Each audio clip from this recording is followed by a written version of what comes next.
adoração a Patanjali. A primeira estrofe. Yogena Chittasya Padena Vacham Malam Sharirasya Chavadyakena Yopakarotam Pravaram Muninam Patanjalim Pranjaliranatosmi. De mãos juntas eu reverencio Patanjali, o maior dentre os sábios, que por meio do yoga retira a impureza da mente, pela gramática retira a impureza da linguagem e pela medicina a impureza do corpo físico.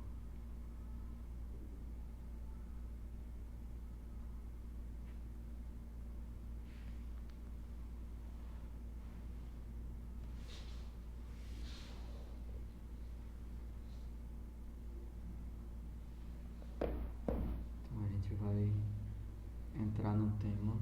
Estou amanhã já. A gente vai entrar no tema de hoje. A gente está no início do capítulo 2, no segundo pada, segundo passo do Yoga Sutra. E na última aula, a gente leu o primeiro sutra.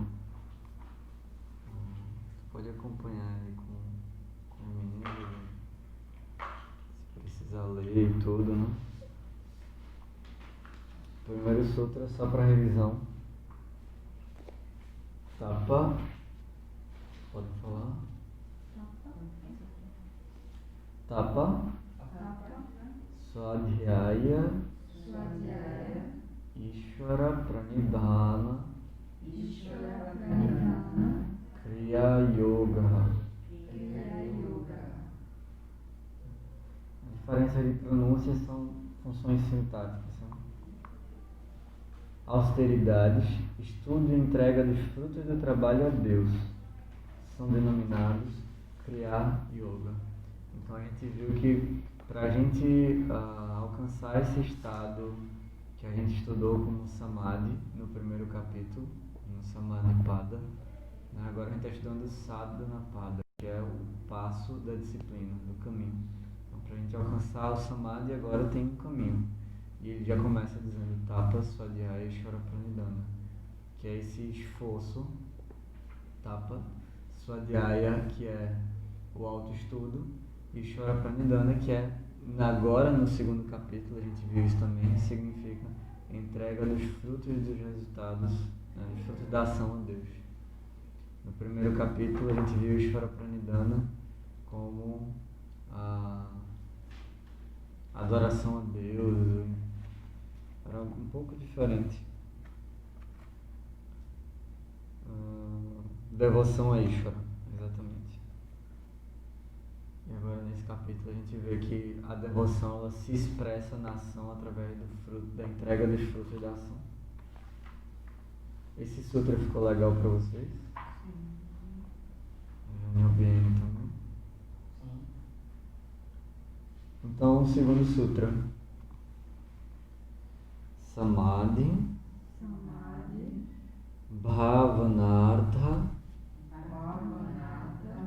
Klesha Tanu,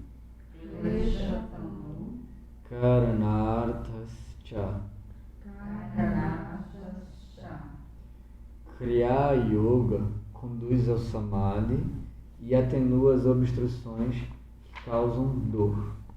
Então ele está dizendo, primeiro ele disse o que significa Kriya Yoga, agora para que serve, né? Kriya Yoga é Tapa Swadhyaya Ishvara Pranidhana. Por que é importante a gente entender isso? Porque a prática do yoga, segundo Patanjali, se faz através desses 3 pontos. Se for um só, está desequilibrado, é o tripé. Né? Na geometria a gente até estuda, né, que se tiverem 4 pontos, a gente não consegue traçar um plano só para unir os 4 planos. Tanto é que os bancos de 4 pontos, em geral, eles têm um, né? É mais difícil, né? Às vezes tem que ter 2 num plano, 2 no outro para equilibrar. E aí o tripé a gente consegue, para ficar equilibrado. Aí você vai ver, não tá bambo, né, o tripé. Coincidentemente, Patanjali descreve 3 pontos para a prática reta, né, uma prática alinhada do yoga. Que ele diz que criar yoga significa o yoga se manifesta através de, porque criar significa ação. Então a ação do yoga é esses 3 pontos. Então é importante sempre a gente retomar, né? E depois ele diz que esse criar yoga ele conduz ao samadhi. Afinal é o que a gente estava esperando que ele fizesse mesmo, né? Se não fosse isso, a gente para que serviu o primeiro capítulo então, né? E ele atenua as obstruções que causam dor. Em geral, Vivekananda ele diz isso, né? Em geral a gente vive como uma criança mimada, porque a gente é completamente refém dos gunas, refém da mente, enfim, refém da natureza. Então, através da prática do que criar yoga, a gente vai começar a perceber e a purificar isso, vai deixar um pouquinho de ser refém, né? E aí ele vai dizer quais são os obstáculos, né? Porque o Kriya Yoga não só conduz ao Samadhi, como atenua as obstruções que causam dor. Dor também a gente pode ler como sofrimento, né? Ou dor e sofrimento, né? São os kleshas. A gente lembra que os vritis, eles podem ser klista ou aklista. Eles podem trazer ignorância e libertação, sofrimento ou alegria, né? O klesha não, ele causa dor. Ele não deu dúvida nisso, né? Na verdade a palavra é praticamente a mesma. Klesha e klista são bem semelhantes. E aí ele vai dizer então quais são esses kleshas. Isso também é um sutra muito importante, porque assim como os 5 vritis, tem 5 kleshas para a gente se lembrar deles e tentar ir soltando eles. A gente vai ler. Avidya, Asmita, Raga, Dvesha, Abhinivesha, Kleshaha. As obstruções que causam dor são Avidya, que significa... Qual é o primeiro klesha aí? Ignorância. Segundo é? Egoísmo. Terceiro é? Quarto? E o quinto? Agarrar-se à vida me parece que é o mais misterioso, né? E a vida também me parece um pouco misterioso. Então, vidya significa ignorância.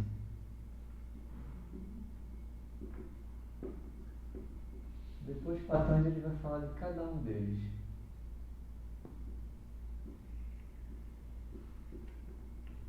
A gente viu Asmita.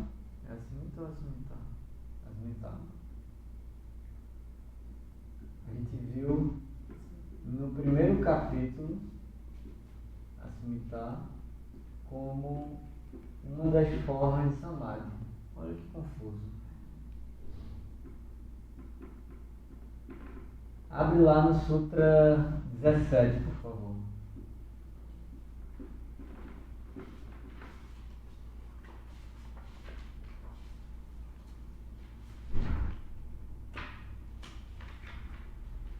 Lê a parte em sânscrito do Sutra 17 para ver o que ele diz.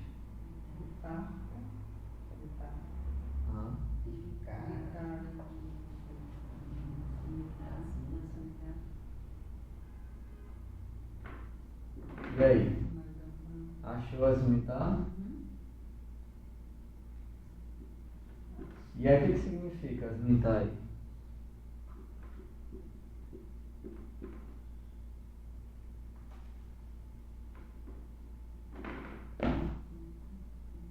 Lê a tradução. Lê a tradução pra gente. O samadhi dotado de conhecimento correto. Lê aí, Patrícia, por favor. O samadhi dotado de conhecimento correto é aquele que é seguido de raciocínio, discernimento, bem-aventurança e ego não qualificado. Então, ó, Vitarka é então, qual é o primeiro elemento aí? Não, desse Sutra 17. Vitarka.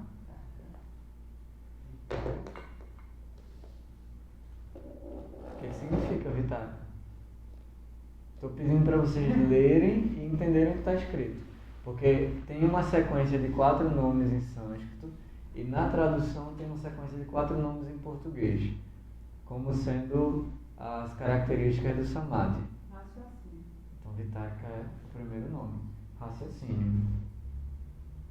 O segundo. Discernimento. Que em sânscrito é Vichara. Vichara.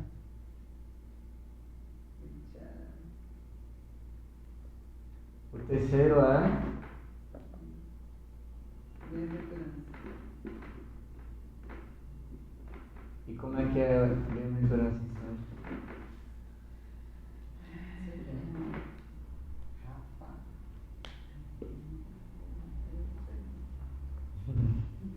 É só ler a palavra que está logo depois de Vichara. Não, mas é porque eu não sei pronunciar. Não tem problema. Porque aí tem Rupa. Não, tem Vichara, colado com ela. Tá, sim. Eu tô entendendo a dificuldade de vocês, tá tudo colado aí. É porque tá Mas colado, a gente vai separando depois as separar. palavras. Então entendi agora. Só Vitarka que está separado, mas Vichara tá aí depois de Vichara tem. Aí são 2 palavras. Ananda, que é bem-aventurança. Que pega. Certo. Vocês vão ver que quando A tem um tracinho em cima, muitas vezes é porque ele está duplicado. Porque tem o A. E pega o da Ananda, não é? Tem o A do Vichara Certo. e tem o A do Ananda. Certo. Do mesmo jeito que tem o A do Ananda no final e tem o A do Asmita no começo. Certo. Né? Entendi. Então, Vichara, que é discernimento, Ananda, que é bem-aventurança, e Asmita, ego não qualificado. Nesse sutra, Asmita ele traduziu como ego não qualificado, ao invés de egoísmo. Por quê? Porque no estado meditativo, a pessoa identifica uma individualidade. Ainda assim identifica uma individualidade. Então, naquele momento, tem até um prazer naquilo, tem uma alegria de reconhecer-se a si mesmo. Talvez ainda separado do todo, mas de reconhecer-se como um purusha individual. Que também ele traduz como purusha não qualificado, que seria a alma, né? O divino dentro da gente, como se fosse a gotinha do oceano, né? A partícula do todo. Então, nesse sutra, Asmita se refere ao ego não qualificado. Já nesse sutra, no capítulo 2 que a gente está vendo agora, Asmita fala do egoísmo.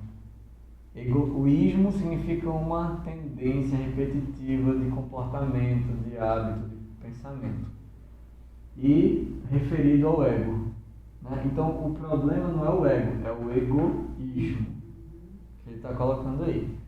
Mais na frente ele vai descrever, eu trouxe só para a gente comparar essas palavras, mas na frente ele vai descrever a Asmita também, tá? Aí eu não vou falar agora porque ele mesmo vai descrever. Deu para captar? 5 kleshas.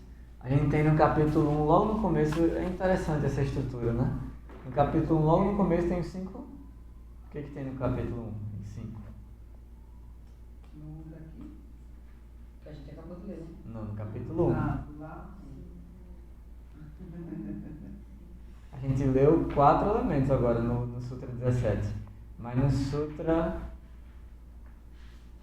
4 ou é o 5, ele cita 5 pontos. No 1.5, acho. No 6 ele identifica eles, quais são. Existem 5 categorias de modificações. Que são em sânscrito, qual é a palavra?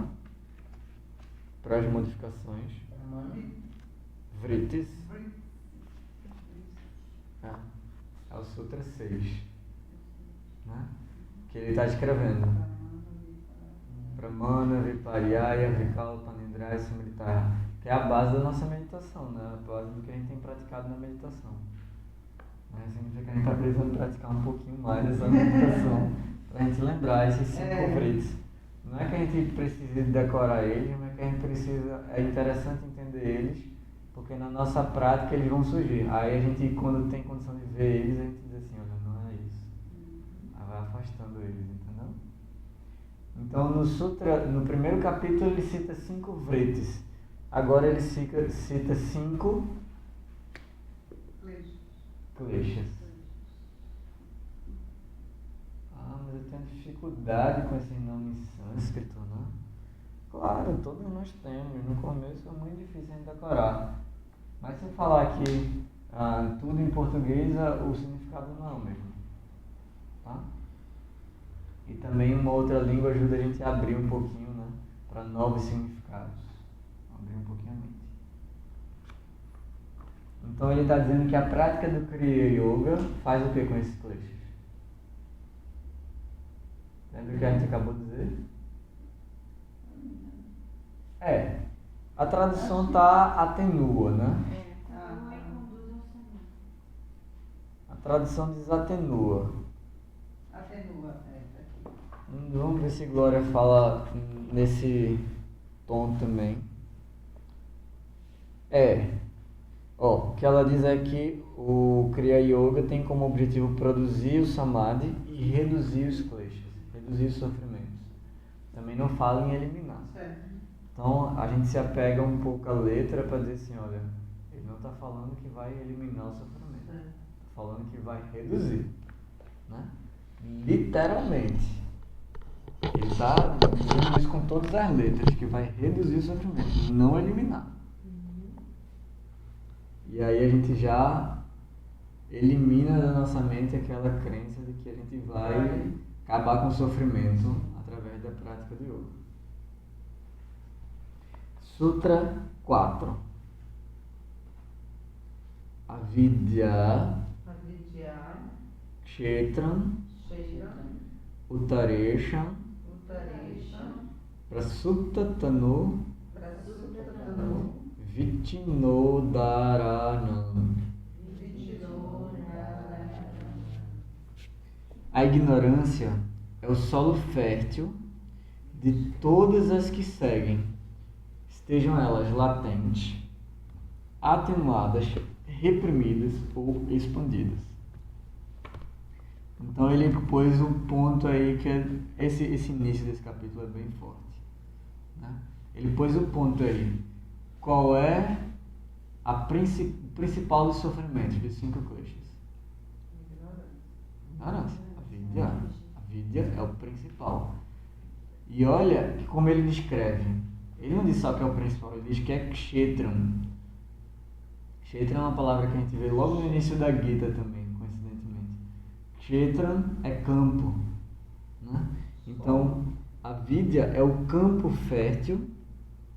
O Uttaresham, que é onde as coisas se pronunciam, né? Kshetra é o campo onde as coisas surgem, né? Então é o campo fértil, ou o solo fértil, né?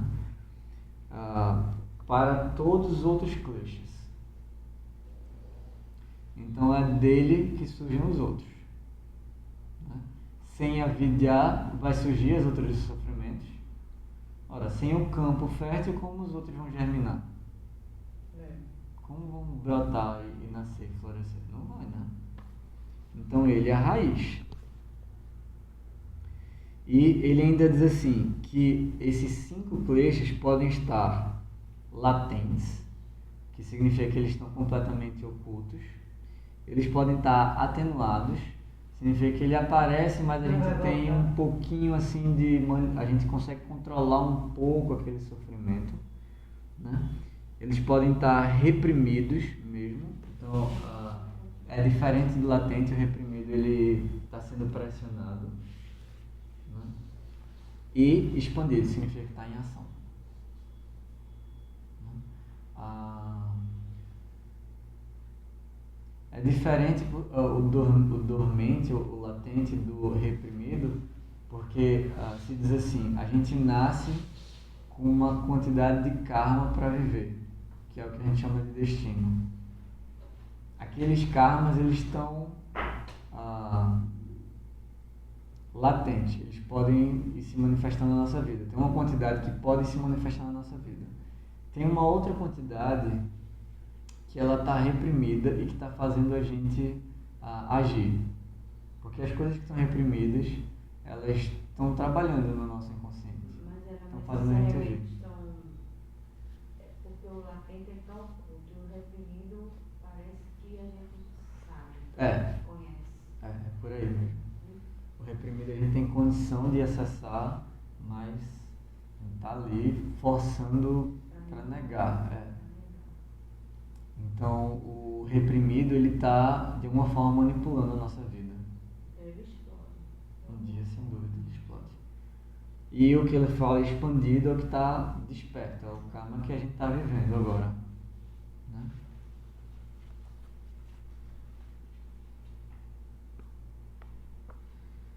Então, são esses 4 estados para os kleshas, né?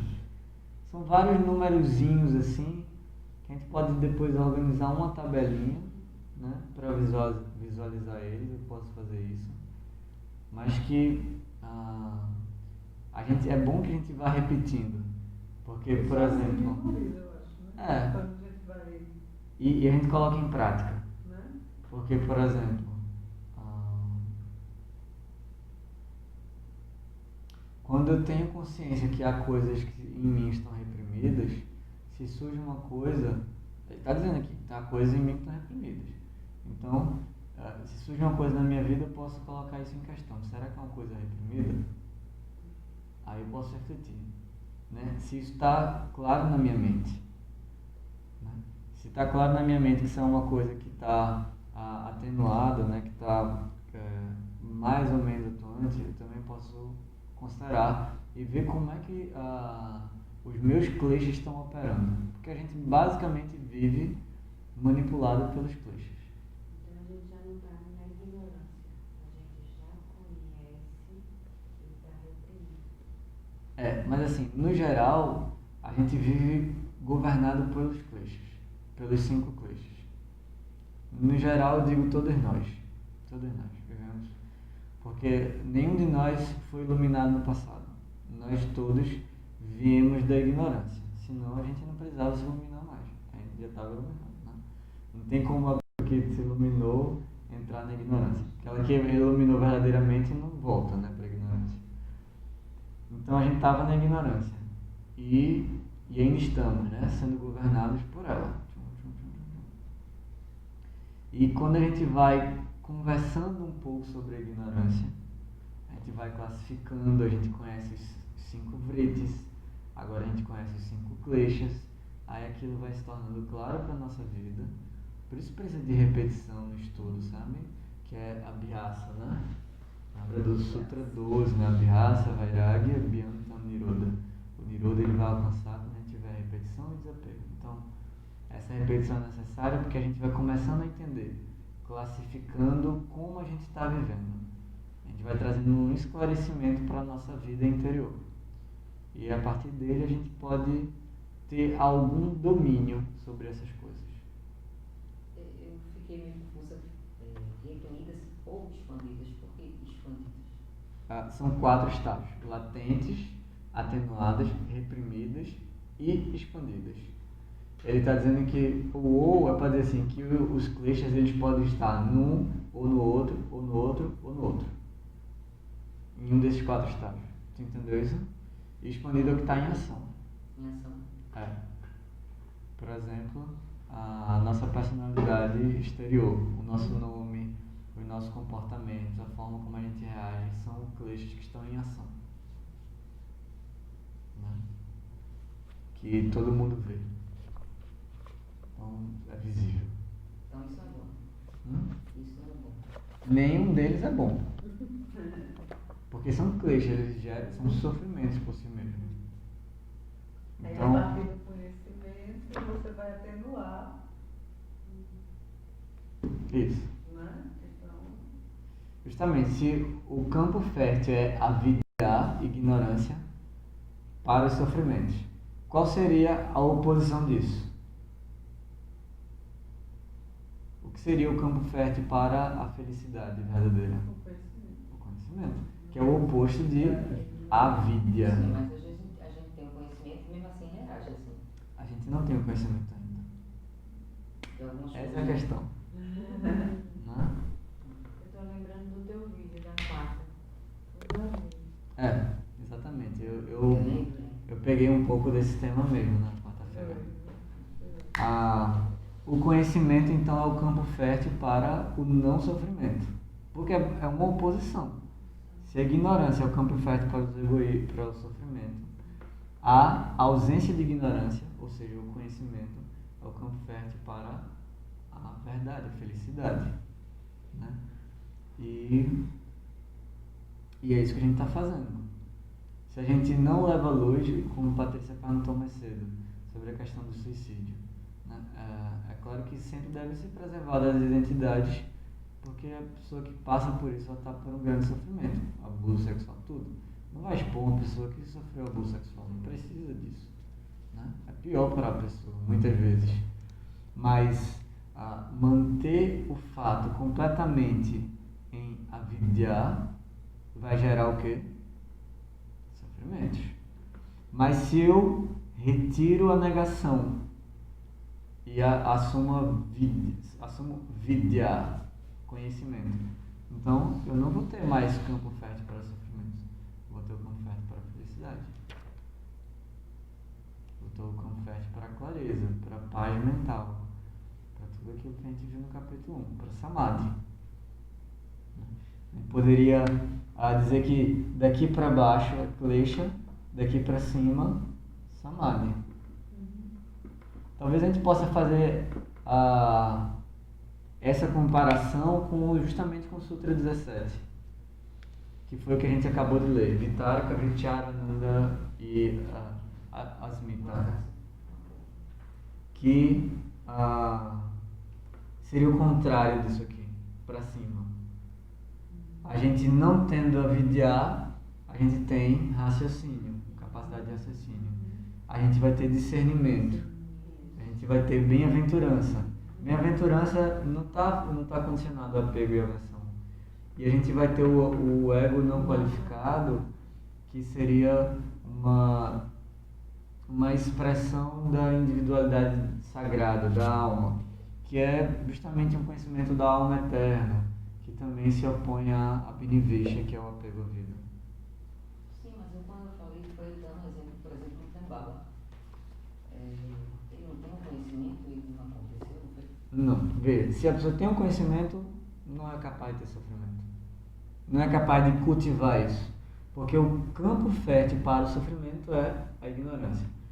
Aí a gente vai entender o seguinte, ele tem algum conhecimento. Tem um conhecimento em um nível. Por exemplo, ele poderia falar sobre abuso sexual, mas dentro dele aquilo não estava resolvido. Eu acredito nisso, entende? Isso é o que eu vejo, né? Posso estar errado, mas a gente pode falar de uma coisa que não está resolvida dentro da gente. Isso significa que a gente não tem o conhecimento, a gente tem informação.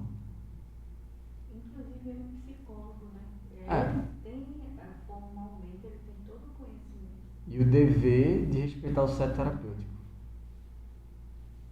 Então, só que se a acusação é verdadeira, significa que ele não acessou vidya, ele ainda está em avidya.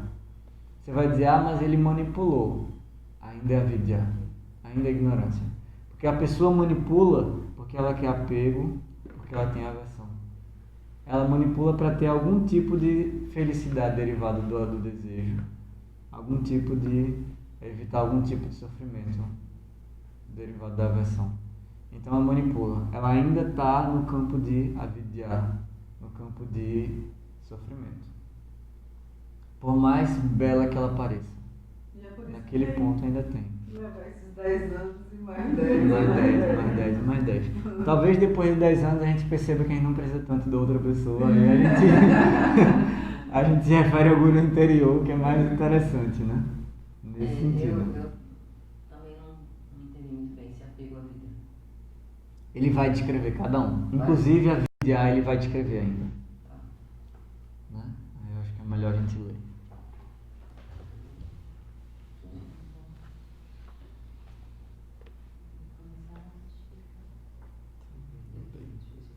Então, olha o que ele diz no Sutra 5. A gente vai ler em sânscrito. Eu vou ler direto, porque esse é mais complicado ainda de vocês lerem. E se vocês quiserem, me peçam e eu vou enviar o áudio para vocês ouvirem e tentar acompanhar. É muito interessante para a gente desenvolver uma linguagem nova, uma fala nova e um conhecimento dos termos em sânscrito. Né? Isso não é o estudo do sânscrito. É o estudo do Yoga Sutras, do sânscrito do Yoga Sutras. Tá? Acho bom o som. Eu fico identificando até raízes das palavras em português. Alguns resquícios. Eu consigo. Mas isso parece, né? Eu gosto. Mas você vai, né? Poxa, em português parece. Fica. Você vê que, por exemplo, vidya pode ter a ver com visão, ver, com vidente. São aqueles que têm clareza sobre algum assunto. Os videntes, né? Shri Aurobindo, quando falou dos sábios, ele fala do seer, aquele que vê. Né? Então, em português, ele poderia falar de vidente, às vezes é traduzido como vidente, o sábio. Então, a gente vai ter, sim, muitas semelhanças. Me peçam, por favor, a segunda coisa, né, Patrícia? A primeira eu não lembro qual é, mas a segunda tu vai anotar. Vai chegar aqui, ó. Que é o áudio. A primeira é a oração da mãe. Sim. Pronto. Mas tá anotado aí, né? Tá aqui. Senão, depois tu bota no grupo, que senão eu não esqueço. Eu tenho. Muito bom, muito bom. Agradeço. E aí vocês podem ouvir e tentar acompanhar. Então, quinto sutra do segundo pada significa, cantado assim: Anitya Shuchi Durkhatnatmasu Nitya Shuchi Duksukhatma Kyatira Vidya. Ignorância, agora olha a descrição, tá? Ignorância é tomar o não eterno, o impuro, o doloroso e o não ser como sendo o eterno, o puro, o feliz e o ser, ou Atman. Então, ignorância é uma, que Glória explica, uma adhyasa, uma superimposição. Eu tenho aquilo que é o não ser, que é sofrimento, que é não eterno. E aí eu imputo a isso aquilo que é eterno, ser e felicidade. Né? No sânscrito, as palavras, né, podem descrever alguma coisa. Anitya significa aquilo que não é eterno, a primeira palavra, Anitya. Shuchi. Shuchi deve ser impuro. Eu realmente, na verdade, eu acho que é Ashuchi, mas eu não tenho certeza. Pode significar realmente o impuro. Dukkha significa sofrimento.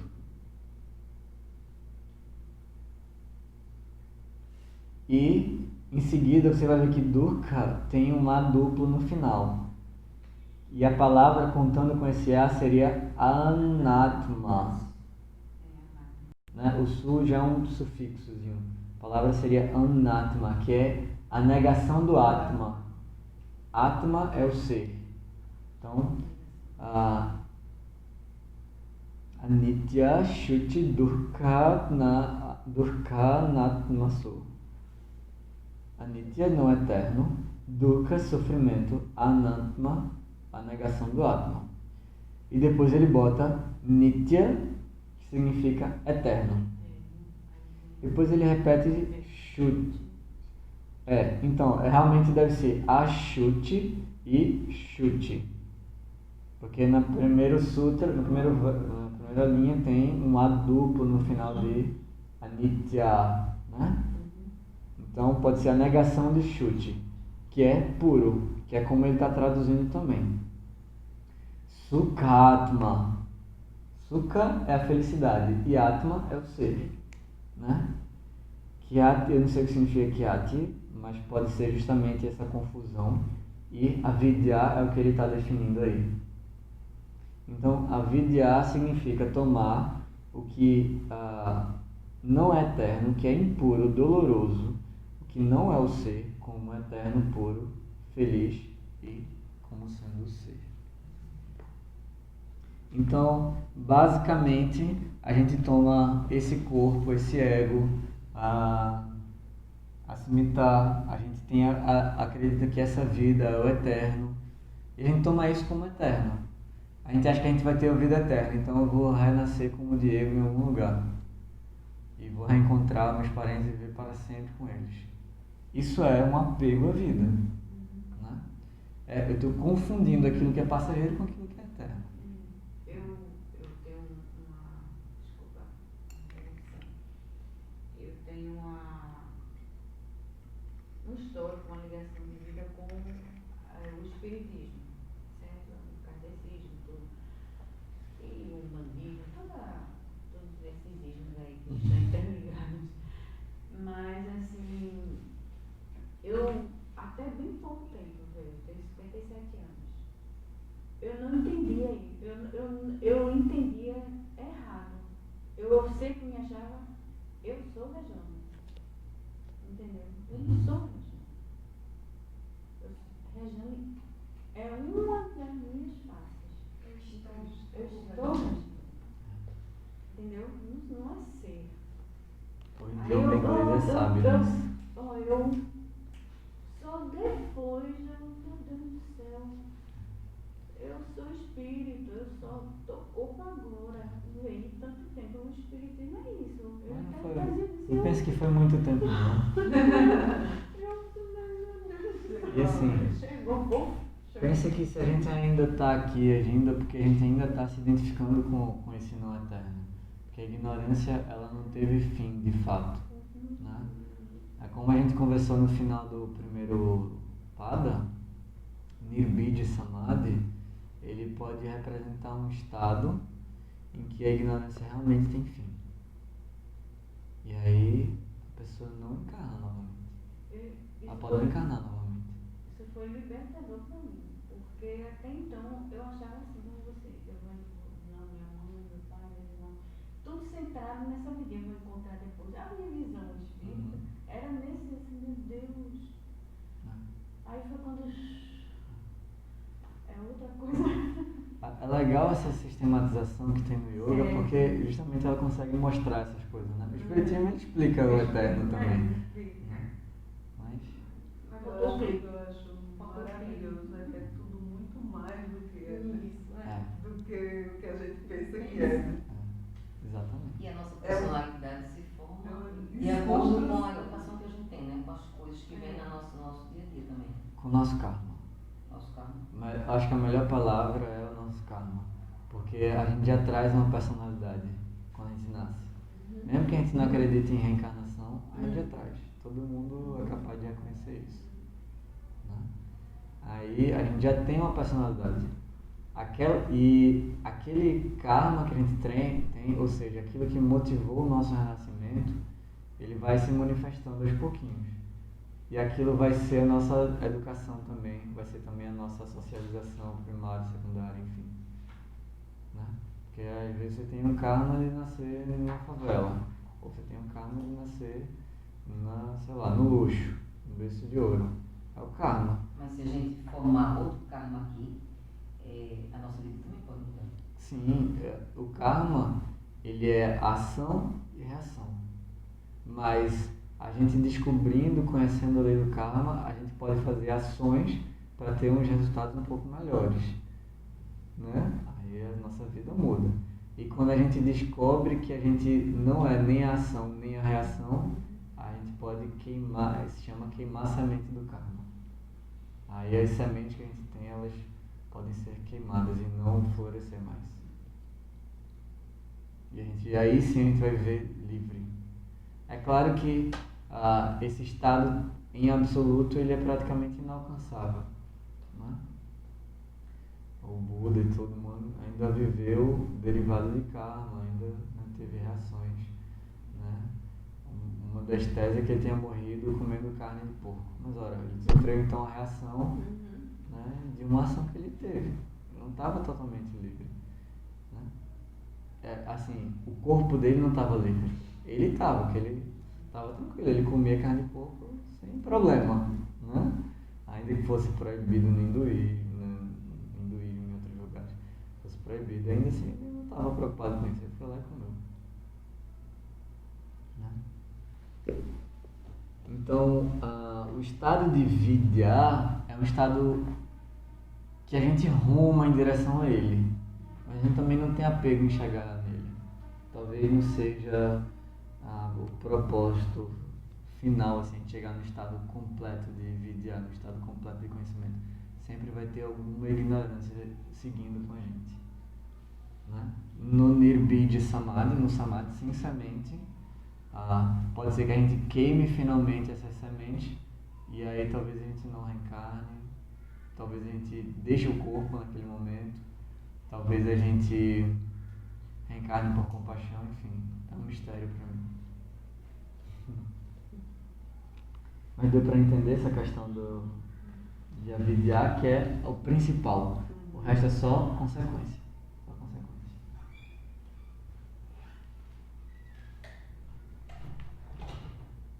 Agora o Sutra 6. Drim, Darshana, Shaktyor, Eka, Atmatevasmita. A gente viu aí Atma, Te, Asmita. Teva, ou é Teva, acho que é Teva, Asmita.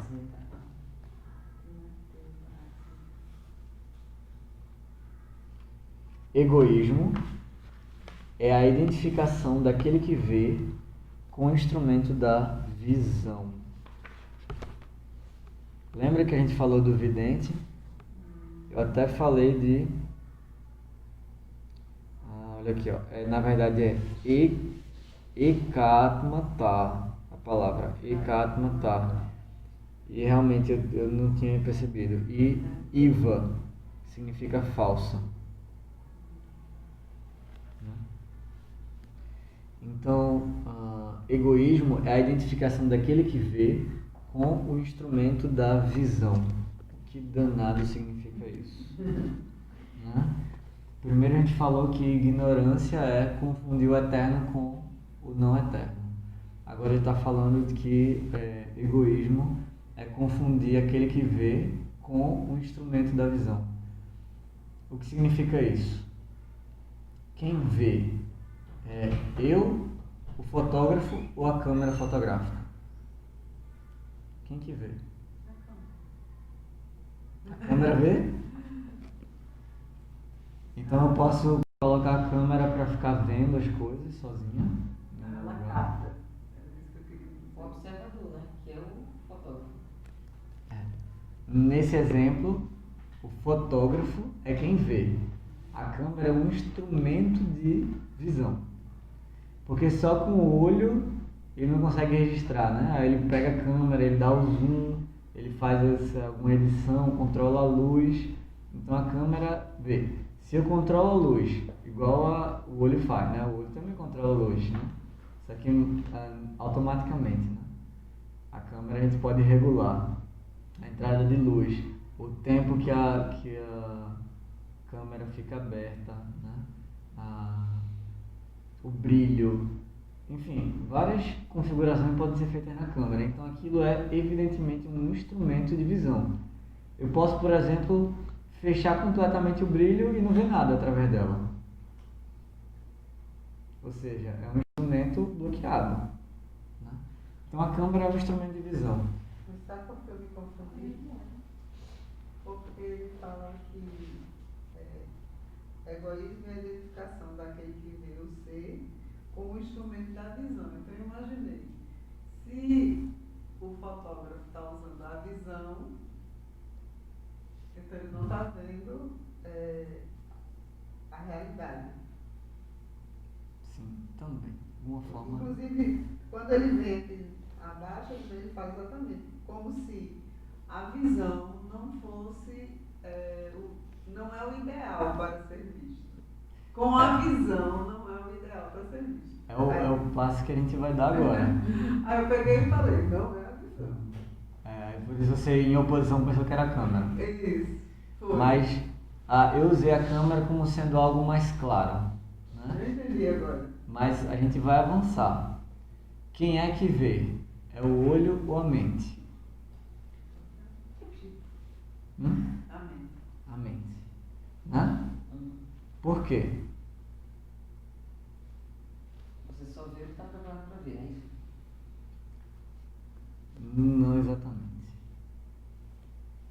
Quem é que vê? O olho ou a mente? Aí vocês disseram a mente. Se eu estou dormindo e de repente eu abro o olho, eu estou vendo? Não. Certo. Se eu estou andando na rua, aí você passa do teu lado e só que eu estou pensando nas minhas coisas e eu não te vejo. O meu olho te viu, mas eu não te vi. O que aconteceu? A mente não estava presente. Não acontece isso? Às vezes a coisa passa diante dos nossos olhos estão abertos, a gente está até acordado, a gente olha, mas não vê. Isso só acontece. Não é? Então a gente entende que o olho não é aquele que vê. O olho é um instrumento de visão, certo?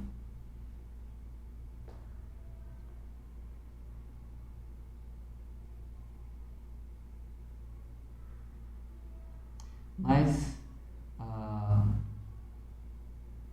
aí a gente entende que a mente é quem vê. Mas aí eu pergunto mais uma vez, quem é que vê? É a mente ou o Atman? O ser?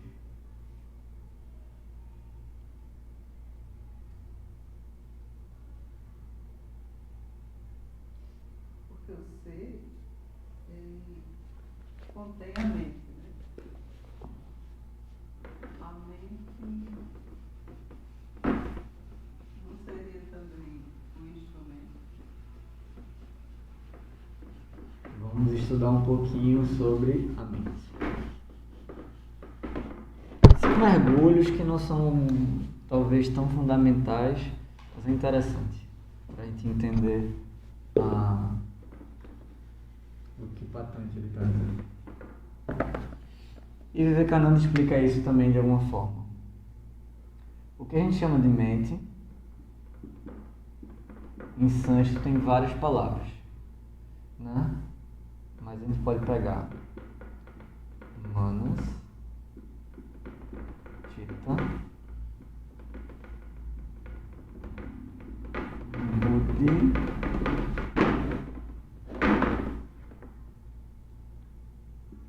e ahamkara. No primeiro capítulo, Vivekananda até explica, né, que quando Patanjali usa chitta, ele usa chitta no sentido global, no sentido de mente. né? Então seria nos Yoga Sutras, no segundo sutra, Chitta Vritti Nirodha, Yoga Chitta Vritti Nirodha, ele está dizendo que Chitta é o conjunto, né?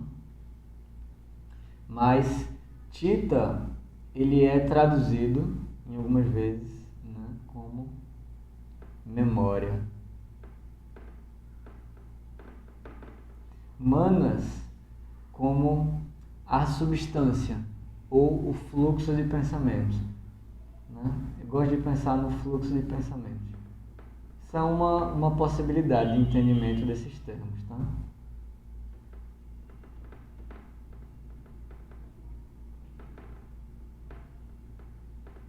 Porque eu já vi também descrições diferentes. Mas fluxo de pensamentos é mente? É, né? Memória é mente? Também. Buddhi, intelecto. E Ahamkara, a gente já viu também que foi Ahamkara, é o ego. Note que é uma palavra diferente de Asmita, né? Ahamkara. Então, quando eu digo que a mente é quem vê, a mente ainda também pode ser traduzida com outro termo, que é um instrumento interior. Nele está incluso os sentidos. O instrumento interior envolve os sentidos, que a visão está dentro. Mas vamos tentar não ir muito longe, né? Porque aí são 19 itens que compõem o instrumento interior, né? Aí teria que... eu nem me lembro de todos. Mas, então, quando a gente vê alguma coisa, ou seja, quando a gente percebe alguma coisa, há um fluxo de pensamentos na mente. Esses fluxos podem ser vistos também, podem ser percebidos também. E o pensamento ele pode se adequar à experiência ou não. Ele pode, até como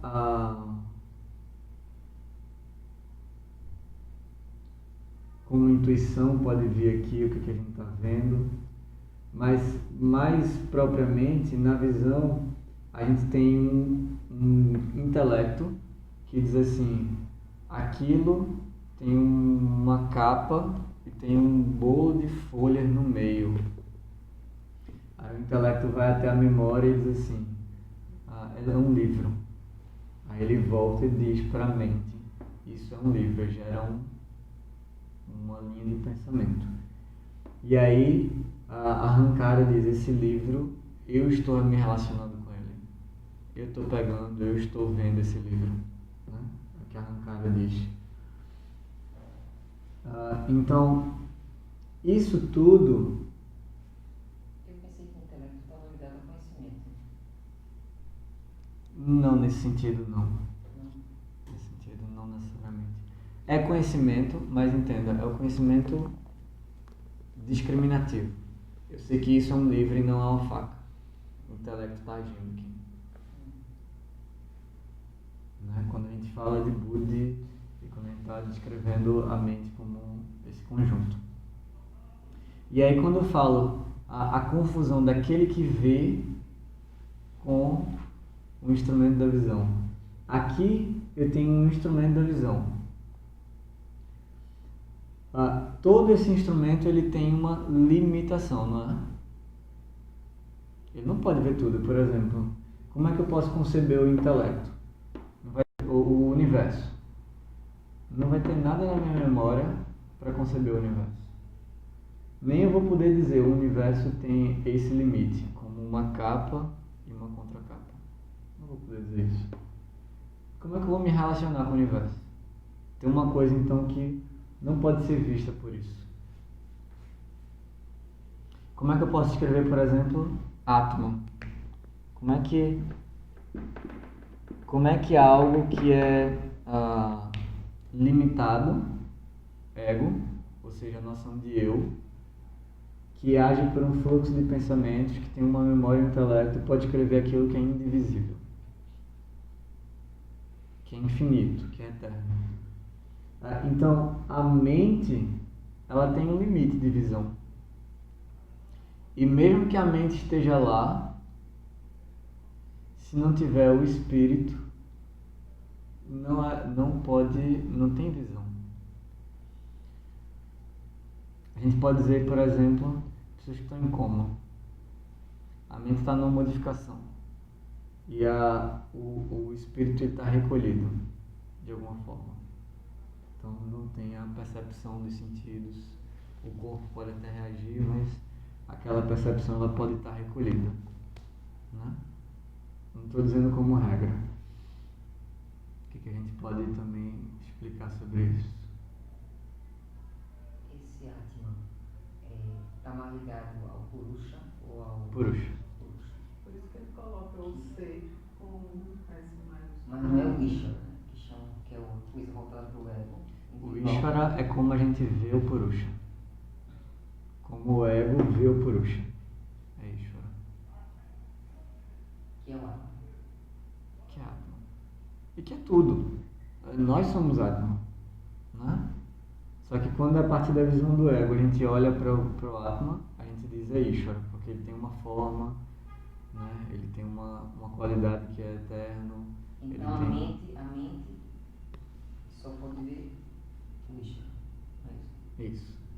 Conforma. Conforme. A mente não vai conseguir ver algo que não tem forma, porque ela não vai conseguir discriminar, nem vai ter nenhuma referência dentro, e vai gerar, na verdade, só questões, não vai gerar nenhum conhecimento. Vai gerar dúvidas e desconhecimento, quando ela olha para o eterno. Né? E aí, o que ele está dizendo é, a mente ela pode existir, mas se não tiver Atma, ela não vê. Eu não lembro se Vivekananda dá algum exemplo. Estou procurando um exemplo aqui, não estou conseguindo descrever.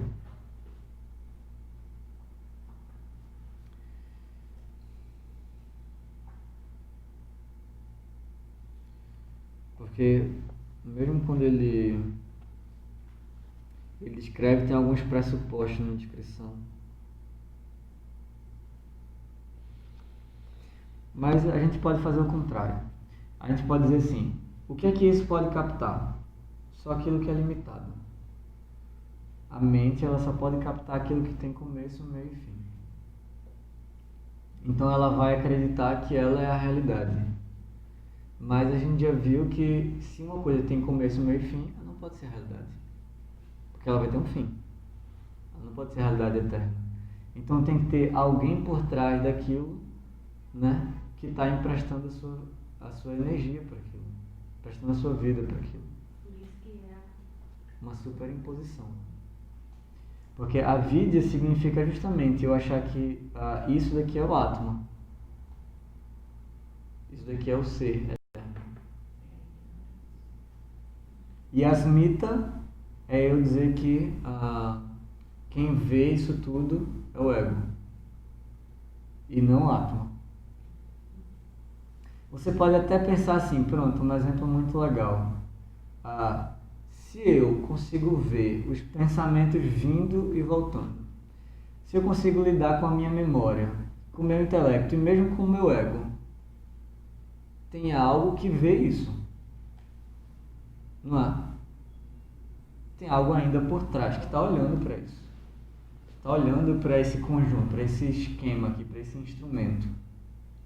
Entendeu, Beni? Tá com a carinha assim. Não, eu estou junto. Tá. Né? Se eu consigo ver o meu fluxo de pensamento através de uma prática de meditação, se eu consigo enxergar também a minha memória, se eu consigo ver o meu intelecto, é um treinamento.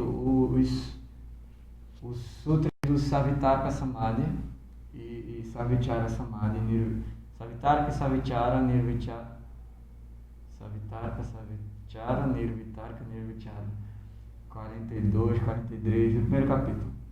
Eles fazem justamente para a gente escrever o intelecto. Eu olhar para isso daqui e saber que é o meu intelecto que compõe o livro, mas eu posso ver uma outra coisa aqui. Né? No final aqui ele fala assim, ó, entretanto, por causa da ignorância, identificamos-nos com a matéria mental e pensamos que sentimos prazer ou dor. Que é isso aí, que você está falando. Esse prazer e o dor já são os próximos elementos. Mas só para dizer Ah. que eu entendi que é uma ilusão, é isso? É uma ilusão. É uma ilusão. Tecnicamente é uma Se você- superimposição, Se né? você for ignorante. Como nós somos. Como né? nós somos, Né? Exatamente. Não é o A ignorante busca- mais naquele termo usual, né? Isso. É ignorante de átomo. Se a gente é ignorante de átomo, a gente acha que isso é átomo.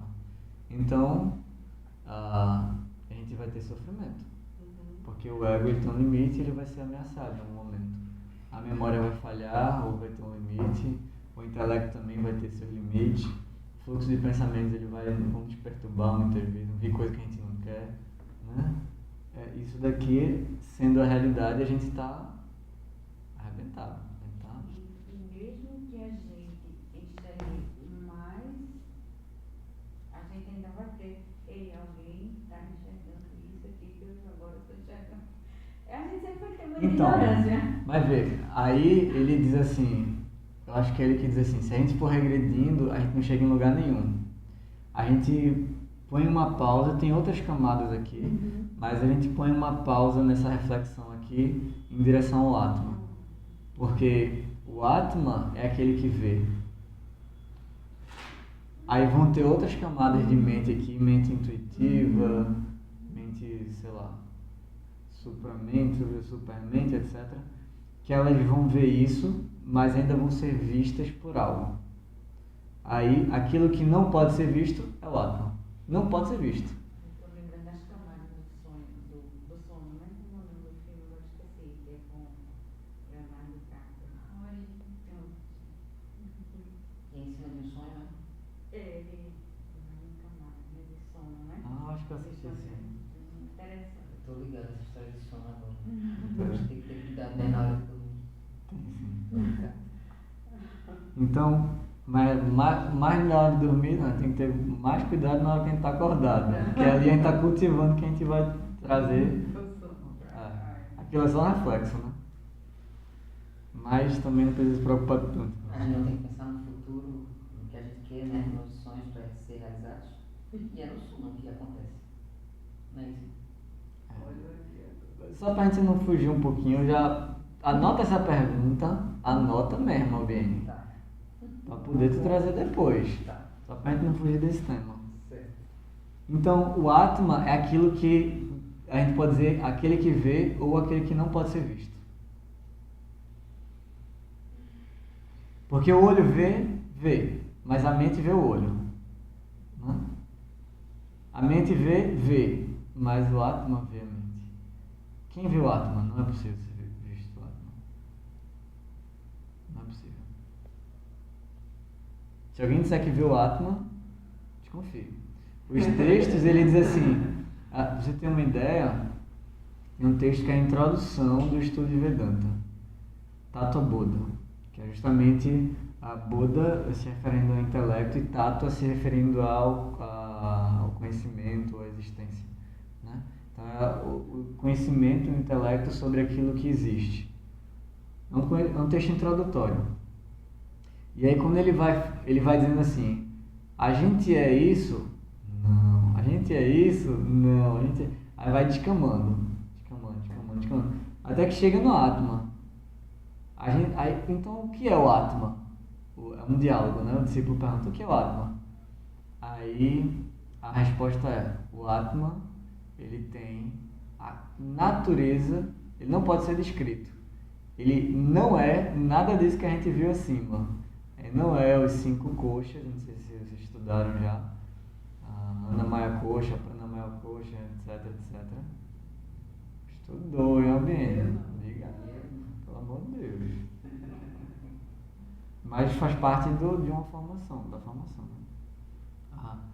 A gente não é os 5 koshas, a gente não é os elementos, a gente não é a mente, a gente não é os sentidos, a gente não é a Ahankara. Aí finalmente o que a gente é? A gente é Atma.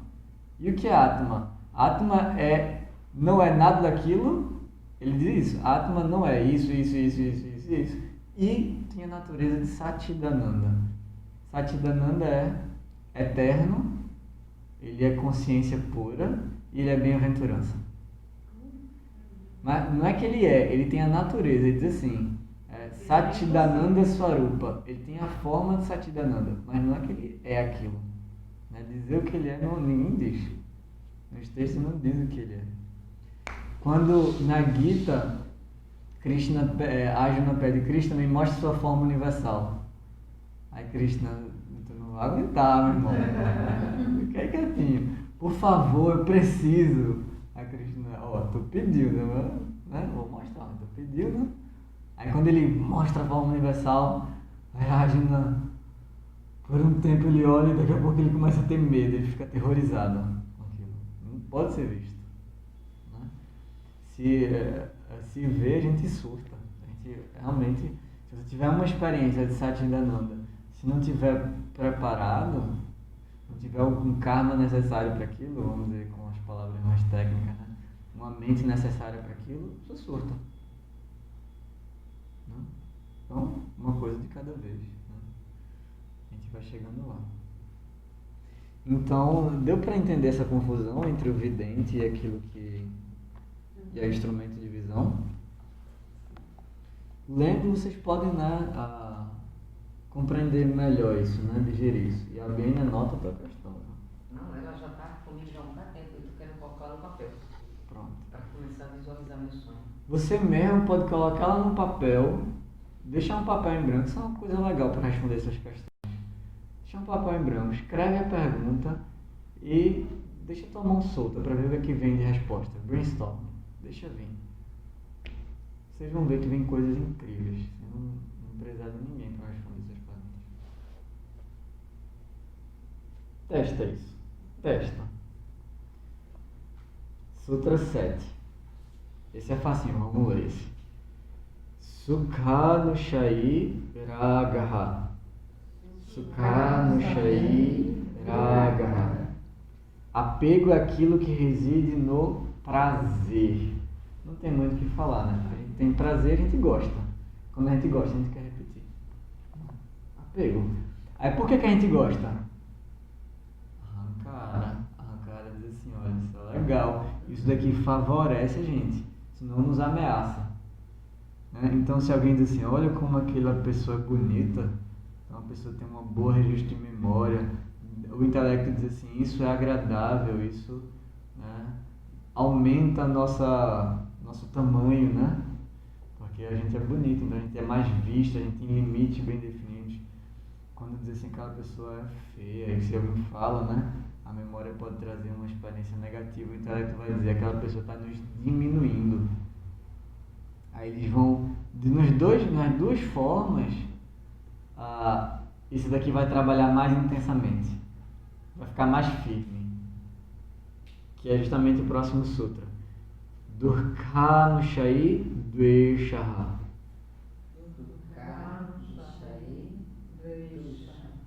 Aversão é aquilo que reside na dor. Então, tanto quando a gente é elogiado, quanto quando a gente é ofendido, né? Esse esquema aqui, ele vai ser ativado. Porque ele vai querer ou expandir os seus limites ou proteger os seus limites. Então ele vai ter uma energia intensa sendo ativa. Em números absolutos, é como se ele... se a gente for fazer um padrão, né, a gente faz uma reta absoluta assim. A mesma medida, né? Aqui tem uma medida, aqui tem a mesma medida. Aqui para Sukha, aqui para Dukkha. A quantidade de energia que vai ser utilizada nos dois é igual. Eles têm a mesma força. Por isso nem Sukha nem Dukkha vai tirar a gente da dualidade, de avidya. Né? Sukha é fácil, né? Sukha é prazer, alegria. Né? Também, né? E Dukkha? Sukha também é fácil ou é porque é prazeroso? O porquê prazeroso também é trazido como fácil, por isso que algumas posturas... Não, né? E o Dukkha? sofrimento.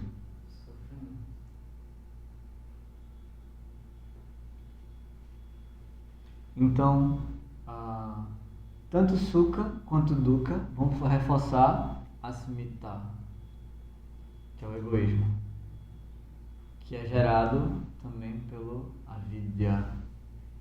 Né?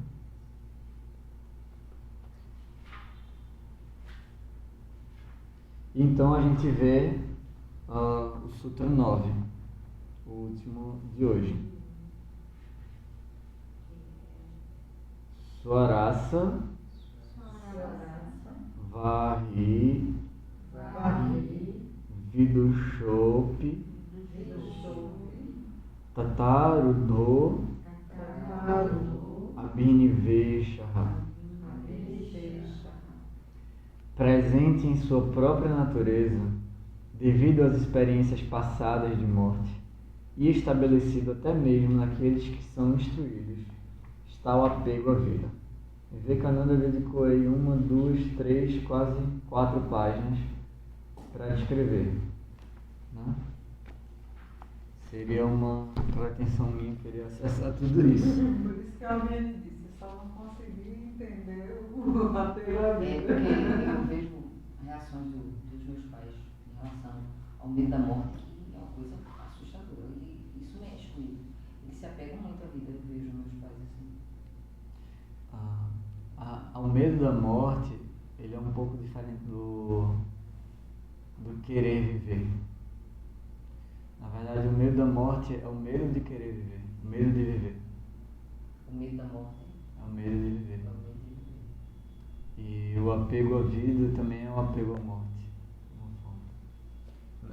Em geral, é não querer viver. Porque quando a Abhinivesha, que é esse apego à vida, ele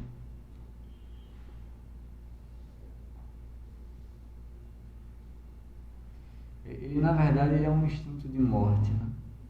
Na verdade é um instinto de, a gente pode pensar assim, que tem os instintos, os impulsos, melhor falando, os impulsos de vida e de morte. Os impulsos de vida nos levam à vidya, a verdade.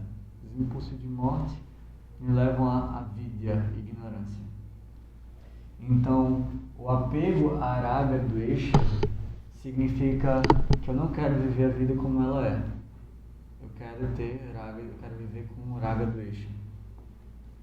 Eu não estou aceitando a vida como ela é. É um pouco contraditório, né? E esse apego à vida, portanto, é um apego não verdadeiro à vida, é um apego ao ego. É um apego à noção limitada de vida. Então, eu estou confundindo vocês, né? Porque o que é vida? Vamos lá. Vamos voltar ao começo. Separar, né? O apego à vida e a morte, não é isso? Vamos voltar para o começo. Avidya significa ignorância. A Certo? gente não leu não, foi a tradução não foi. Leu? Leia aí de novo só para me fixar. Presente em sua própria natureza, devido de experiências passadas de morte, e estabelecido até mesmo naqueles que são instruídos, está o apego à vida.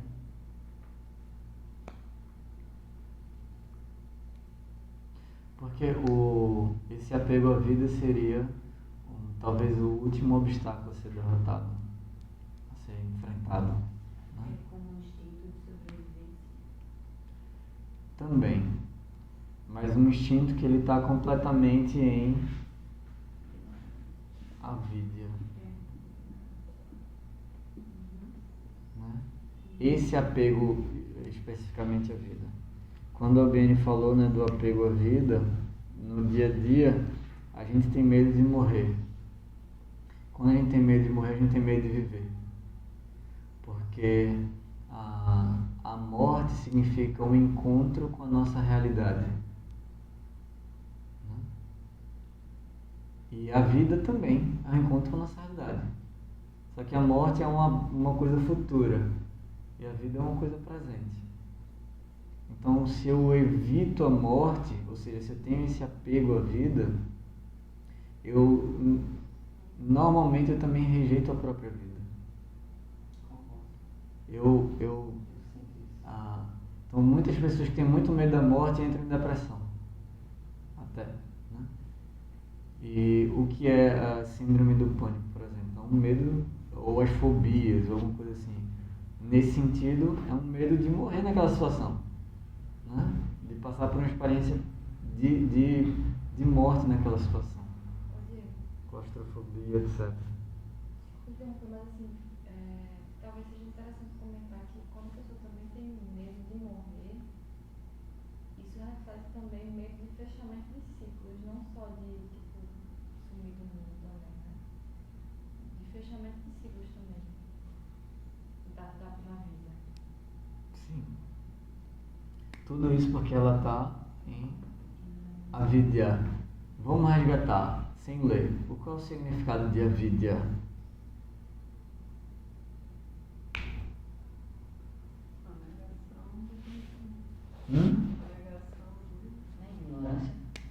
Mas a definição que a gente leu. Solo fértil. Isso é uma descrição, mas não significado. A vidya é o campo fértil para os outros kleshas. Correto. Mas não é o significado. Vocês lembram a definição de avidya? Então, leia aí pra gente, Patrícia. Por favor. Eu estava aí, leio o nome. Sobre a vidya, a definição de avidya. Eu não lembro exatamente o sutra, mas é por aí. A Um pouco ignorância. Não. As obstruções. É tomar um eterno. É esse sutra aí. É interessante também vocês terem essa leitura para vocês saberem consultar o texto. Então é tomar o eterno, quer dizer, o não eterno como sendo eterno, certo? Aí com isso surge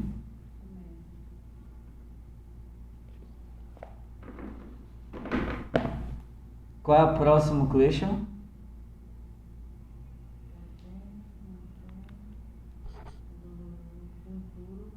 Próximo klesha. Próximo sofrimento.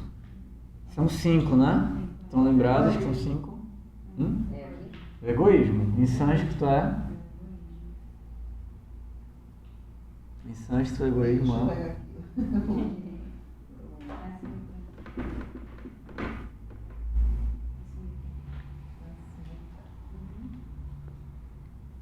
E asmita significa, além de egoísmo, qual o significado mesmo? Não quero a tradução. O significado de asmita foi que a gente estava vendo quase agora.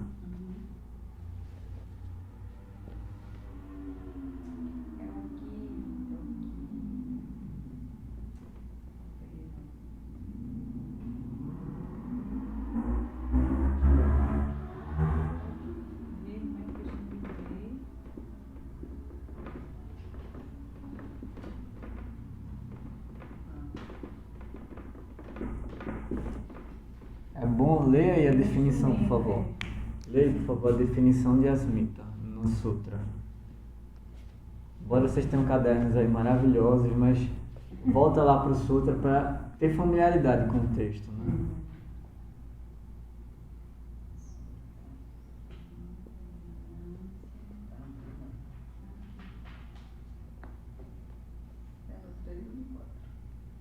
Acharam o significado de asmita? Procura aí asmita.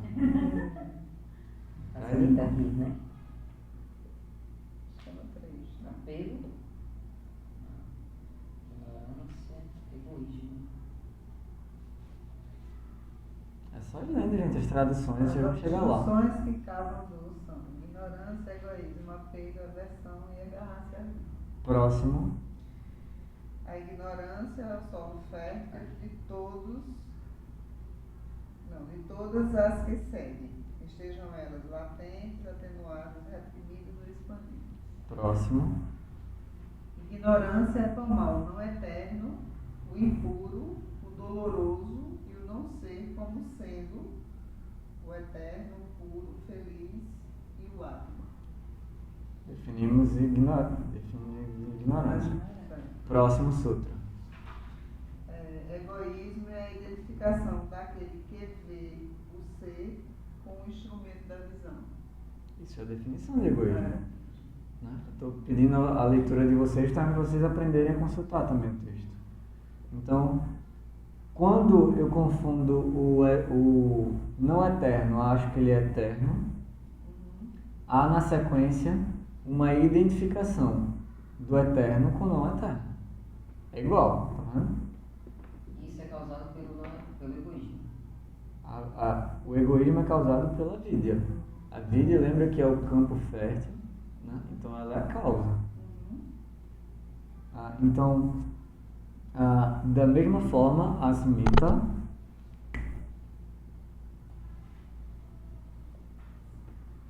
é confundir aquele que vê com o instrumento de visão. Eu acho que o instrumento de visão é aquele que vê. Eu acho que a câmera é quem olha, mas quem olha é o fotógrafo. Eu acho que o olho é quem olha, mas quem olha é a mente. Eu acho que a mente é quem olha é o Atma. Foi esse raciocínio que a gente seguiu. Né? Aí, quando eu acho que é o instrumento de visão que vê, ele não é só aquele que vê, é o que está vivo. É o que existe. Né? Isso é uma simplificação, mas aquele que vê é também aquele que existe. Então eu acho que o instrumento de visão não é só um instrumento de visão, é o que existe.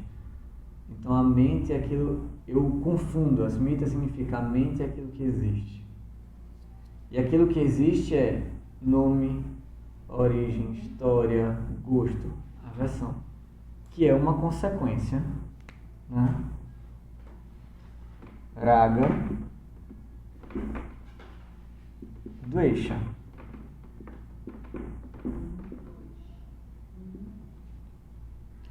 Que é apego e aversão.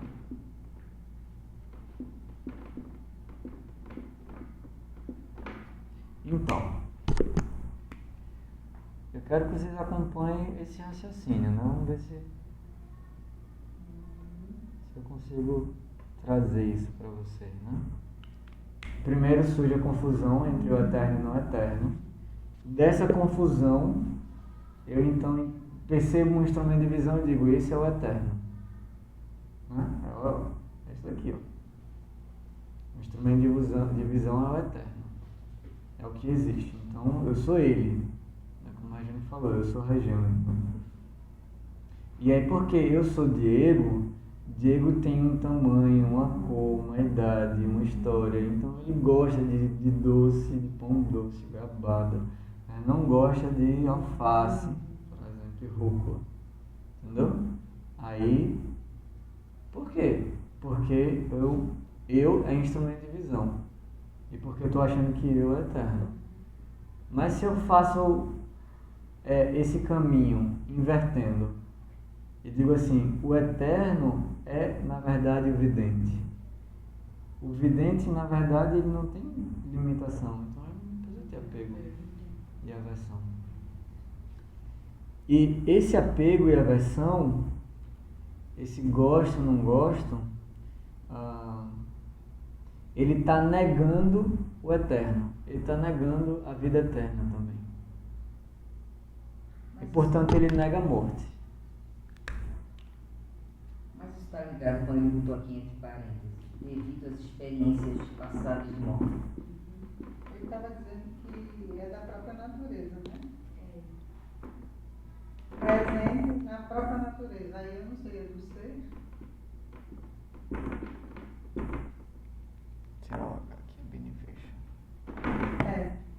Devido às nossas experiências passadas, a gente tem isso presente. É por isso que a gente permanece e quer ficar na ignorância. Não procura. Talvez, né? Ele traz isso como uma coisa instintiva. E é por isso que ele se demora tanto nesse comentário. Porque ele vai explicar o que é instinto. O que é um hábito que a gente traz de outra vida. de outras existências. Inclusive, ele diz que é manifestado em todos os seres vivos. Todos os seres têm um instinto de sobrevivência.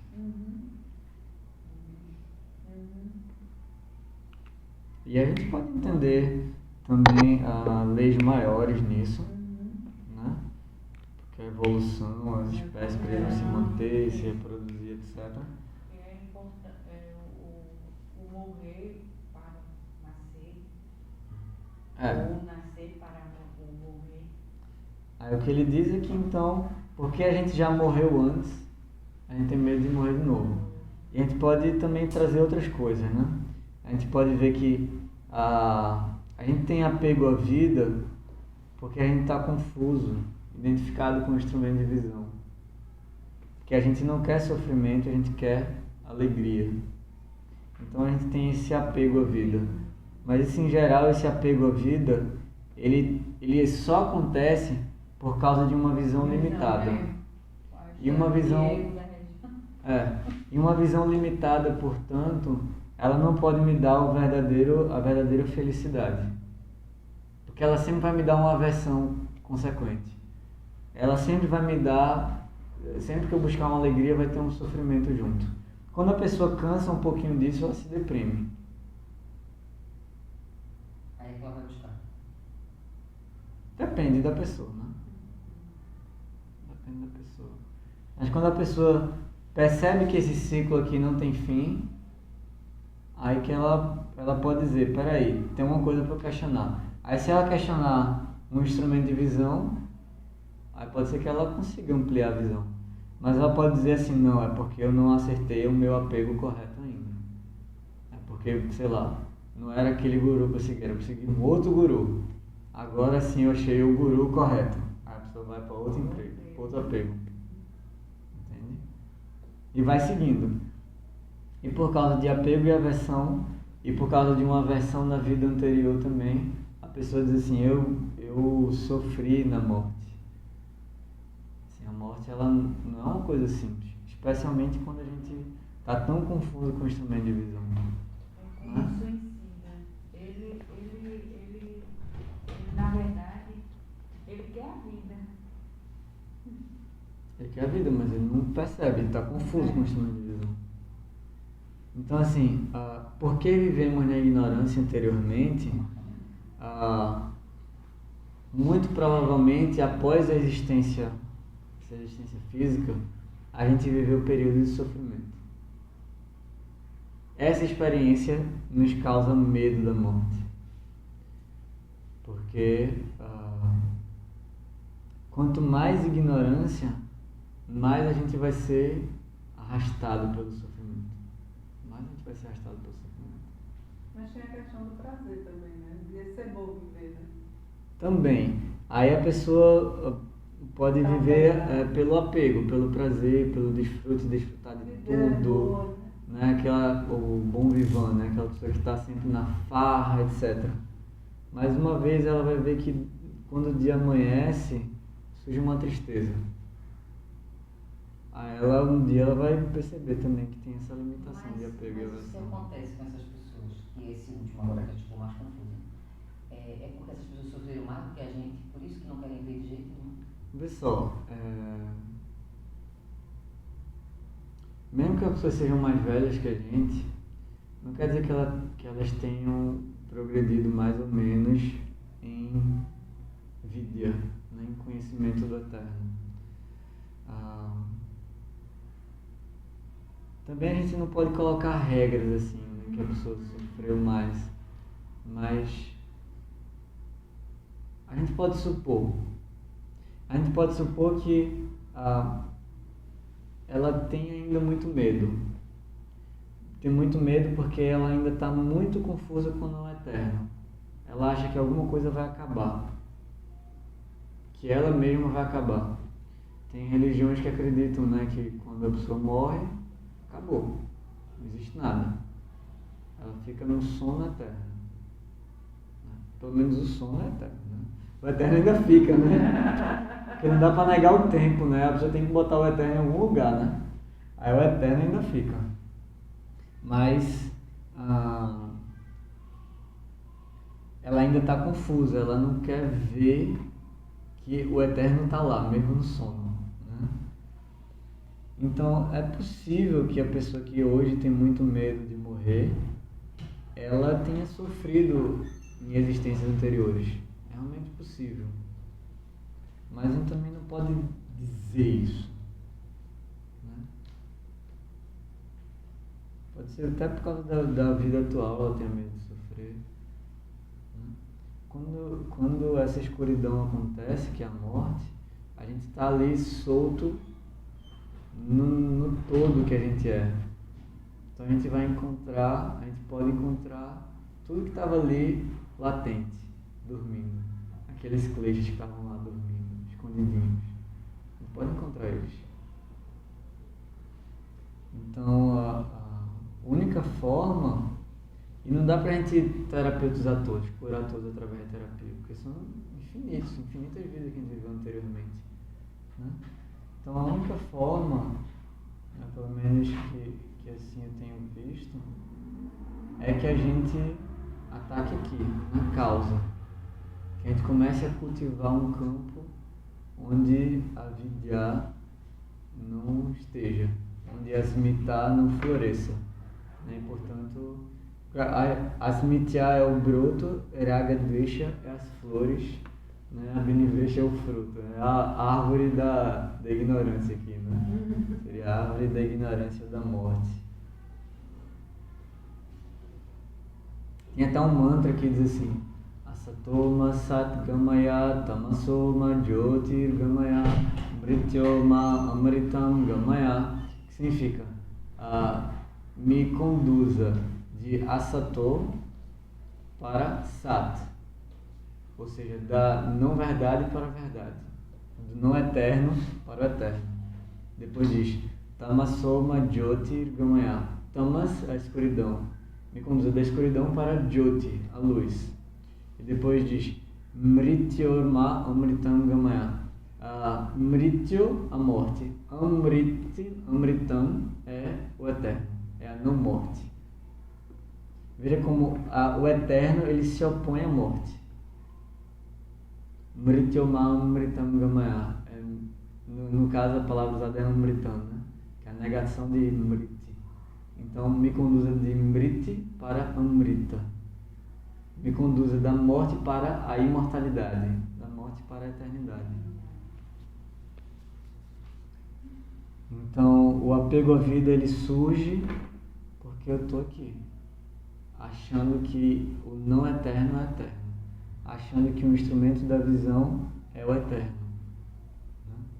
E, portanto, sendo joguete desses elementos. Então, fugindo da aversão, surge o apego à vida.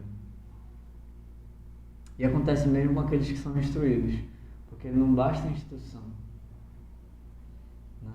Não basta um pouquinho de conhecimento. Precisa ter esse apego à vida, ele só desaparece quando você reconhece o eterno. E o apego à vida pode desaparecer. Como Ramana estava doente, Ramana Maharishi. Eu já botei esse documentário no grupo, que eu assisti recentemente, vale a pena vocês assistirem. Ele estava doente e aí... Eu vi que você colocou, mas não assisti ainda, vale a pena, vale bem a pena. Aí perguntaram a ele porque que ele, se ele não estava triste, nada disso. Eu disse, não, o corpo está doente. Mas você vai morrer? Não, eu não vou morrer. O corpo vai morrer. Ou seja, ele estava completamente vivendo o eterno ali. Essas questões todas têm a ver com o pessoal dizem que são em várias idades, né? Eu já passei por isso, mas eu não aguentei a sensação e eu transformei logo para a terra, na minha visão de saber que tem algo maior que um dia eu ia entender. Isso não sei por que eu fiz dessa forma, aí foi mais fácil, minha vida começou a fluir melhor. Mas eu já vi minha filha passar por isso, eu vi outras pessoas passarem por isso, que todo mundo chama de crise existencial, que todo mundo passa. Não é mais ou menos isso, não? Só que às vezes em idades diferentes. Em geral, a crise essencial ela vem da adolescência para a maturidade, que que é uma crise de adaptação no mundo. A gente não sabe como a gente vai viver naquele mundo. E muitas vezes aquele mundo parece sombrio, ele parece muito triste, ele parece inadequado. A gente pensa na morte. A gente pensa na morte. É o ciclo. A gente até deseja a morte, porque por aversão à vida, por aversão ao sofrimento. Sim, mas normalmente a crise existencial é padrão, sim? É uma coisa... Veja, nada é padrão no ser humano, né? Nada é padrão. A gente pode chegar aos 100 anos e estar em crise existencial ou ter apego à vida, né? E estar em plena ignorância, plenamente movido pelo apego e desejo. E pode ter uma criancinha de 7 anos que está livre disso, sabe? Mas a crise existencial é uma crise de adaptação no mundo. E até o desejo de morte, ele surge por um apego à vida também. Esse desejo de morte, da depressão, ele surge porque acredita-se que o apego à vida dita alegria e tristeza, sukha dukkha, né? Ele vai acontecer em outro lugar. Vai existir, eu fujo desse sofrimento aqui e em outro momento eu vou ter a possibilidade de alegria. Então o apego a uma outra vida. Como algumas pessoas que acreditam na reencarnação, elas podem ter essa sensação. Na próxima encarnação eu faço isso. Na próxima encarnação eu busco a verdade, etc. Então, elas vão até se suicidar com essa intenção de apego à vida. Apego à vida extremo, né? Chegar ao suicídio. Aquilo é tão importante para mim que eu não consigo lidar com aquilo limitado. Aí vem a questão da ignorância, do agimento, está tudo Volta ao centramento.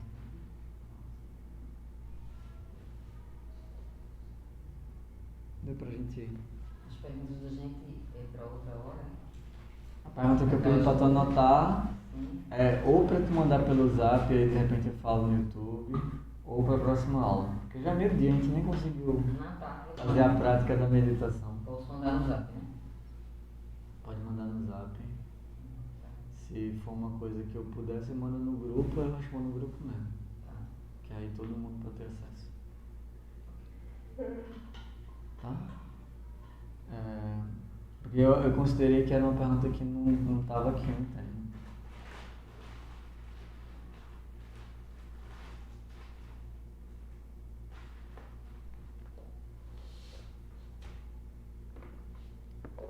Então, essa questão, essa sequência ficou clara pra gente? Muito boa a aula de hoje. Muitas coisas. A gente conseguiu ver o kit. É bom a gente dar uma, se puder, né, estudada melhor, assim, até para fixar, porque muita coisa. Vocês vão ver que cada vez mais... Quando você fala, esse sutra é muito importante, é porque de fato ele tem... Todos são, mas... tão... Não, mas assim, é que a gente vê que o conteúdo dele é maior, é mais denso, digamos assim. Ele é chave para o Ele entendimento de determina vários de outros. vários outros, ele é determinante ali, tá? Então... ele fazendo o esquema ali dele e eu pensando, já tá, não sei se eu vou fazer. Cartolina, um nomezinho. Isso, leva isso. Se fizer, vai ser Assim, maravilhoso. fazendo assim, meu Deus, eu não... A gente fazer esse esquema é maravilhoso. Eu estudo assim, né? Quando eu pegar o livro para estudar, eu vou fazer isso. E se vocês fizerem isso, por favor, partilhem com o grupo.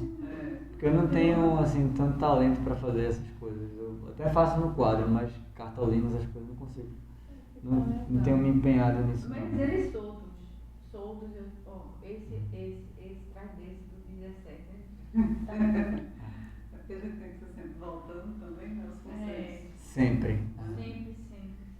E a gente conseguiu ver o kit do sofrimento hoje. Mas lembrando que é para ver o eterno, né? Pra ver o eterno. Né? E vocês vão perceber que à medida que vocês se familiarizam com o texto, não só com o livro, com o texto, vocês vão fluir muito mais pela aula e vão precisar cada vez menos da aula. A aula ainda vai ajudar, pelo menos eu senti isso quando eu tenho aulas, aquilo ainda me ajuda, mesmo que eu tenha lido vários comentários e estudado, né? Mas vai precisar cada vez menos, a aula vai ser um complemento, ao invés de ser a base do estudo. Isso é que é interessante, que a aula seja um complemento. Eu sou muito apegada à aula. Né? Eu também gosto da aula, mas é bom que ela seja mais um complemento do que o... Não, eu entendi, é porque por acaso a questão do apego, eu sou muito apegada à aula, eu gosto muito de aula. Que massa. Na aula é assim, porque às vezes eu estou aqui e vocês fazem as perguntas que eu queria fazer e respondem as coisas que eu queria ouvir. Às vezes eles respondem. Aí isso só na aula. Só com um grupo. Pode ser um apelo. Não sei mais. Não, veja, aí tem discernimento também. Tem. Tem discernimento também. Discernimento da minha natureza, do meu limite. Como eu falei para a Albiene, isso foi uma intuição que eu tive há muito tempo. Quando eu tinha meus problemas, eu escrevia e surgiam respostas. Sabe? Então, experimenta isso. Vão surgir respostas também para vocês. Que tem a ver com os sonhos. E aí a gente vai ter um tempo assim para conversar sobre sonhos. Isso Talvez a primeira metade do próximo encontro, da próxima aula. Se vai ser na próxima semana ou não? Não, parece que vai ter curso na próxima semana, é para Não, deixar não, o curso. Curso não é não, curso ainda é na outra. Eu Se sugiro. for nesse sábado, eu ainda posso. Eu Outra é que- Não, é próximo sábado Mas eu já. posso, a turma, Esse então, sábado o outro já é o curso. Eu tenho aula, mas eu sugiro que para o bem da turma, até porque vai organizar, que tenha aula. Aí eu poderia vir e só à tarde, eu vejo isso depois como eu faço. Eu vou ver também qual vai ser o módulo, que eu não sei exatamente. Deixa eu dar uma olhadinha no calendário e aí eu vou ver isso direitinho. E aí eu acho que daqui pra lá a gente conversa isso. Porque eu acho que é importante também agora é organizar os futuros, né? Para que não haja choque. Se puder fazer logo agora, já faz. Eu vou ver se é possível Que você coloque organizar um uma data módulo. que não pegue nenhum dos dois. Certo. Um dos dois cursos. O Porque o você teu fala, é né? domingo, o meu é sábado, entendeu? Não pegue o final de semana de Para nenhum você dos dois ficar cursos. chateado É. todo, e para mim Mas eu o perderia. mas o meu não é o próximo não, é o outro. Ah, É o tá. terceiro, sempre é o terceiro. É o próximo, É o Beni. próximo. Já é agora, porque Esse é no mesmo domingo dia que é no meu, outro. só que o meu é no sábado. Amanhã não tem um grupo de Mudar, então. Esse domingo não tem um grupo de estudos? É o próximo. É isso que eu tô dizendo. Esse domingo é o grupo de estudo da tua turma. No outro domingo é a aula de vocês. O grupo de estudo dessa turma Tá mandando. no dia. na Ninguém semana. vai dar Semana aula. anterior. Ninguém vai dar aula não, você só vai apresentar os asanas, né? Mas ninguém vai dar O aula. tema é asanas. É não. As posturas? Não, não é o tema. Eita, gente, peraí. Vamos fechar isso aqui só pra terminar a nossa prática e a gente fala sobre isso.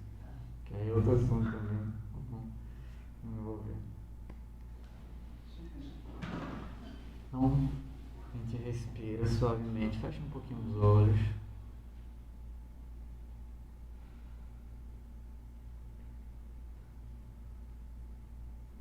Deixa eu assentar essa poeira. Vamos ficar alguns minutos em silêncio.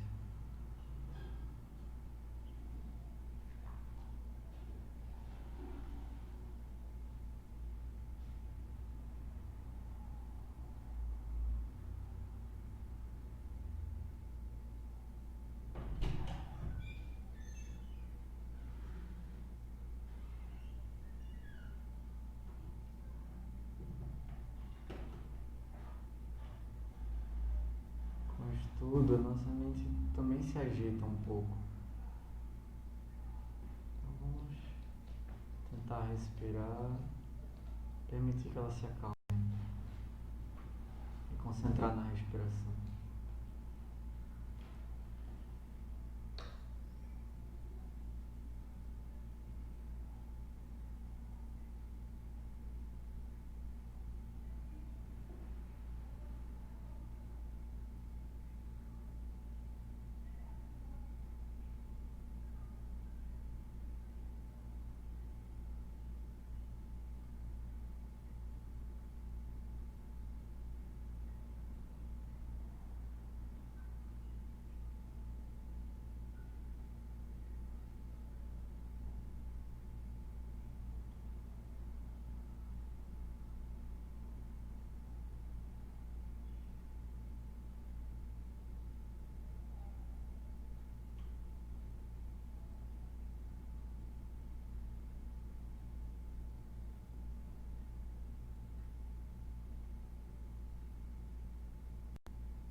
agradecemos a possibilidade de estarmos aqui estudando esse assunto que escolhemos estudar e que tem por objetivo o conhecimento da verdade.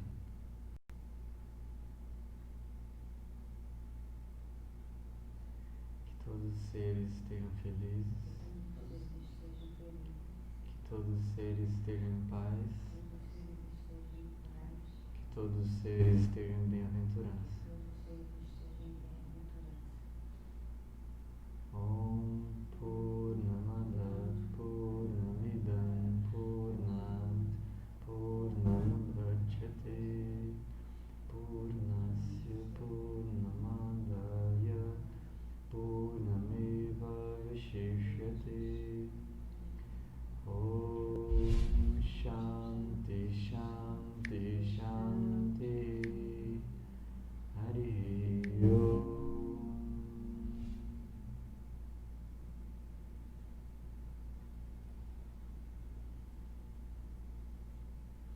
Obrigado.